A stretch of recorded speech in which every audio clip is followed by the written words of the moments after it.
2010 թվականի ընթացքում լրատվամիջոցները հրապարակել են բազմաթիվ զեկույցներ առողջապահության վերաբերյալ։ Հայթիում անցյալ տարվա հունվարին տեղի ունեցած ուժգին երկրաշարժին հետևած խոլերայի համաճարակը խլեց հազարավոր կյանքեր։ Խոլերայի վիրուսը թաքնված է գետերում և ջրի այլ աղբյուրներում և կշարունակի սպառնալ վիրուսի վերահսկման ապագա ջանքերին, ասել է Pan American առողջապահության կազմակերպության բժիշկ Ջոն Անդրուսը։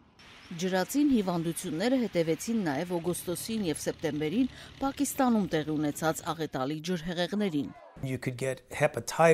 Նման մեծության ջրհեղեղը կարող է պատճառել բազմաթիվ հիվանդություններ, ներառյալ լյարդաբորբ, գոլի վարակներ, որովայնատիֆ և արյունալուծ, ասել է բժիշկ Անթոնի Ֆաուչին ալերգիաների և վարակիչ հիվանդությունների ազգային հաստատությունից։ Մի նոր ուսումնասիրության համաձայն ամբողջ աշխարհում քաղցկեղից տարեկան մահանում է 7,5 միլիոն մարդ, մեծամասնությունը աղքատ երկրներում։ Նույն ուսումնասիրության համաձայն զարգացող երկրներում քաղցկեղից մահանում է ավելի շատ թվով մարդ, քան ձիայից, տուբերկուլյոզից և մալարիայից միասին վերցրած։ Տուժածների մեծ մասը կանայք են։ Մեքսիկայում 30-ից 54 տարեկան կանանց մահացության երկրորդ գլխավոր պատճառը քաղցկեղն է։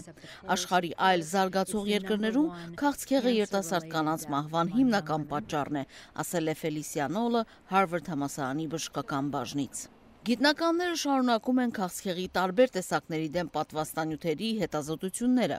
Դյուք համալսարանի գիտնականները հայտարարել են, թե հայտնաբերել են նոր պատվաստանյութ, որը կարող է կասեցնել ուղեղի քաղցկեղի ագրեսիվ տեսակի աճը։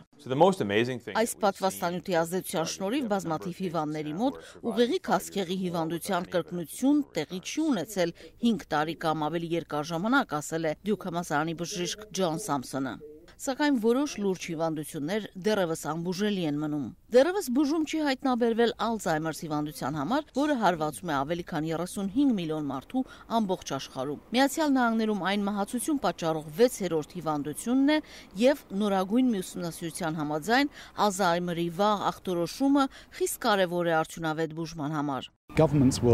Աշխարհի երկրները պետք է ըմբռնեն, որ Ալցհեյմեր հիվանդությունը մեծ ծախսեր կարող է պատճառել և պետք է քայլերի դիմեն այդ հիվանդության դեմ պայքարում, այնպես ինչպես պայքարում են սրտանոթային հիվանդությունների և քաղցկեղի դեմ, ասել է Լոնդոնում King's College-ի դասախոս Մարտին Փրինսը։ Մասնագետները շարունակում են անհանգստանալ նաև հակաբիոտիկներին դիմադրող վարակների տարածման մասին։ Պետական մարմինները պետք է քայլերի դիմեն հակաբիոտիկների համաշխարհային պահեստ ստեղծելու ուղղությամբ և մենք պետք է ճնշում բանեցնենք կառավարությունների և դեղագործական ընկերությունների վրա հակաբիոտիկների լուրջ խնդրով զբաղվելու հարցով, ասել է Քարդիֆի համալսարանի դասախոս Թիմ Վալշը։ 2010 թվականը նաև բժշկական լավ լուրերի տարի է։ ՄԱԿ-ի մի զեկույցի համաձայն օրինակ նվազել է ձիայով հիվանդների թիվը և մեծացել է ձիայի դեմ բուժման մատչելիությունը։